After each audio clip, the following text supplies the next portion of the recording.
여러분 안녕하세요. 오늘은 하나님을 모시는 생활이라는 제목으로 세 가지 관점에서 어떻게 하나님을 모시는지 말씀을 나눠보겠습니다.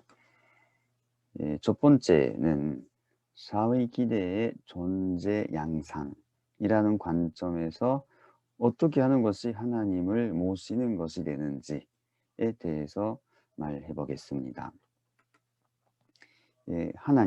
하나님을 중심으로 해서 청분합 작용에 의하여 주체와 대상 그리고 합성체가 3대상 목적을 이루어서 사회 기대를 완성한 존재, 이런 존재가 어떻게 존재하게 되느냐 할 때에 우리는 원형 또는 구형 운동을 하여 입체로 존재한다 라고 말하고 있습니다. 그런데 일단 원형, 구형 운동한다라고 하는데 오늘은 여기서 그 이유에 대해서 생각해 보겠습니다. 왜 사회 기대가 입체로 존재하는가? 그 힌트는 여기에 있습니다. 주체와 대상입니다. 주체와 대상은 하나님의 이성성상이 실체 대상으로 분립된 것입니다. 여기서 중요한 것은 실제 대상이라는 말입니다. 실제, 무엇이 실제가 된 것일까요? 그것이 바로 하나님의 이성성상입니다. 결국 주체도 대상도 하나님의 이성성상이 그대로 나타난 것, 그대로 실제가 되었다. 그리고 실제가 된 하나님의 대상이다라는 관점이 아주 중요합니다. 그래서 주체도 대상도 하나님이 실체가 되어서 하나님의 대상이 되었다. 그런 존재들이다라고 인식할 필요가 있겠습니다. 자, 이 주체와 대상의 관계에 있어서 주체는 동적인 존재. 그러니까 먼저 원인을 제공하지요. 그래서 주체가 대상에게 이렇게 자극을 줬습니다. 자극을 줬을 때 대상은 어떻게 해야 할까요? 이 자극에 대해서 대상은 주체에 주체에 대응하여 상대 기준을 조성한다. 이렇게 되었을 때 대상은 주체를 중심으로 해서 여기 서로라고 썼는데요. 주능 힘. 주능 힘은 주체를 중심으로 봤을 때 주능 힘이죠. 그런데 이 주능 힘은 대상을 중심으로 봤을 때는 원심력으로 나타납니다. 그러니까 주체의 오라가 아니에요. 주체가 가라는 대로 가는 방향성이죠. 이게 원심력으로 나타난다. 그리고 주는 힘이 있으면 받는 힘도 있겠죠. 받는 힘 역시 주체가 대상에서 받는 힘이다라고 봅니다.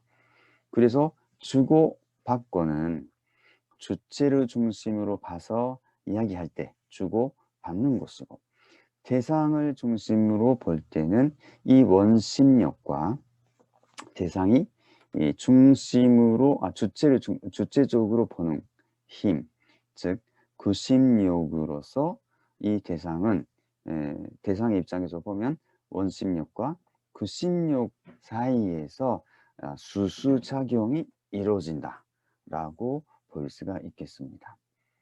다시 말하면 주체 입장에서 보면 주고 받고고, 대상의 입장에서 보면 원심력과 구심력, 이 힘으로 인해서 운동을 하게 된다는 것이죠. 그런데 여기서 보시면 여러분께서 옛날 중학교 때 물리학에서 배웠을 것인데요. 이 원심력과 구심력의 관계는 바로 원형 운동할 때의 관점입니다. 그래서 주체를 중심으로 봤을 때 결국 대상은 주체를 중심으로 해서 이 원심력과 그 심력으로 인해서 이렇게 돌아서 원형 운동을 하게 된다라고 보는 것이고, 이 주체 대상이 수수작용을 한다, 주고받고 한다, 원심력과 구심력을 나눈다, 이런 이 모습 자체가 원형 운동하면서 합성 일체화가 되었다, 합성 일체화가 일체화했다라고 보는 것입니다. 그렇기 때문에 결국 대상은 주체를 중심으로 해서 돌아서 원형 운동할 때 합성 일체화가 되었다라고 보는데, 여기서 아주 중요한 키워드가 여기에 있습니다. 대상이 주체에 대응하여 상대 기준을 조성한다라는 한 말입니다. 여러분들도 대상이 주체에 대응해야 한다, 대상이 주체에 대응해서 상대 기준 맞춰야 한다, 이런 부분에 동의가 되시는지 모르겠습니다. 거꾸로 주체가 대상에 대응해서 맞춰서 상대 기준 조성한다, 이런 말도 있을 것 같은데요. 원리는 대상이 주체에 대응하여 상대 기준 조성한다라고 말했습니다. 그래서 이 말씀과 비슷한 말씀이 있지 않을까 찾아보니까 있었습니다. 찾아봤습니다. 야 몸아 하나 되라 하나 되라 하면서 마음이 명령하지요. 이것이 무슨 교육에 위한 거예요? 아버님은 물어봅니다. 이것이 몸아 하나 되라 하나 되라 이렇게 명령하는데 이것이 교육으로 된 것이냐라고 물어보는 거죠. 아버님의 관점은 그게 아니다라고 말하고 있습니다. 즉 이것이 바로 우주력이, 우주가 그렇게 통하는 거예요. 그러면 거기에 맞춰 가야 된다 이겁니다. 우주력이 그렇게 움직인다는 거예요. 우주력이 그렇게 움직이게 되어 있기 때문에 자동적으로 마음은 몸을 보고 야 몸아 하나 되라, 마음과 하나 되라, 이렇게 명령하게 된다는 것이죠. 그래서 이론적으로 이렇게 볼 때 주체에 대해 대상은 순응해야 된다. 이것이 천리법도가, 이런 천리법도가 있다라고 말씀하신 것입니다. 여기서는 마음에 대해 몸은 순응해야 한다라는 것이 천리법도다라고 하시는 거죠. 그러니까 주체에 대해서 대상은 순응해야 한다.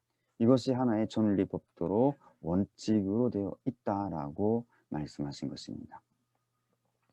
이 부분에 대해서 조금 더 말씀을 알아보겠습니다.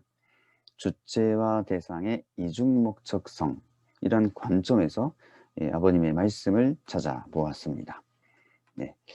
자, 그러면 주체와 대상을 중심 삼고 본다면 여자는 남자가 목적이고 남자는 여자가 목적입니다. 공동 이중목적을 갖고 간다고요. 이중목적성을 갖고 간다고요. 주체 목적, 상대 목적이 라는 것이 나온다고요. 그거 왜 그래야 되느냐 이거예요. 하나 되기 위해서입니다. 주체와 대상이 하나 되기 위해서예요 라고 하셨습니다. 결국 주체 대상은 하나 되기 위해서 있다라는 것이죠. 근데 하나 된다라고 할 때 그 이유가 무엇일까요? 아버님은 이렇게 말씀하십니다. 그래, 하나 되면 뭘 하느냐? 하나 돼 가지고 뭘 할 것이냐?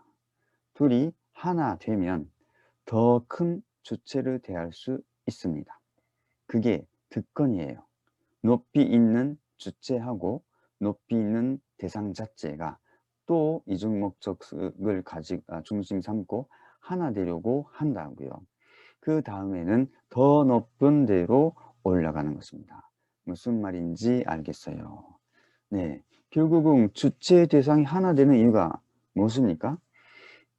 이것은 더 큰 대상이 되어서 더 큰 주체를 맞이해서 거기에 이 둘이 하나 된 것이, 주체 대상 하나가 된 것이 상대 기준을 맞춰간다라는 것입니다. 이렇게 해서 더 큰 대상이 되었는데 또다시 주체를 찾아서 상대 기준을 맺어간다. 이런 식으로 연결되어 있다라는 것입니다. 그래서 주체에 대해 대상을 수능한다.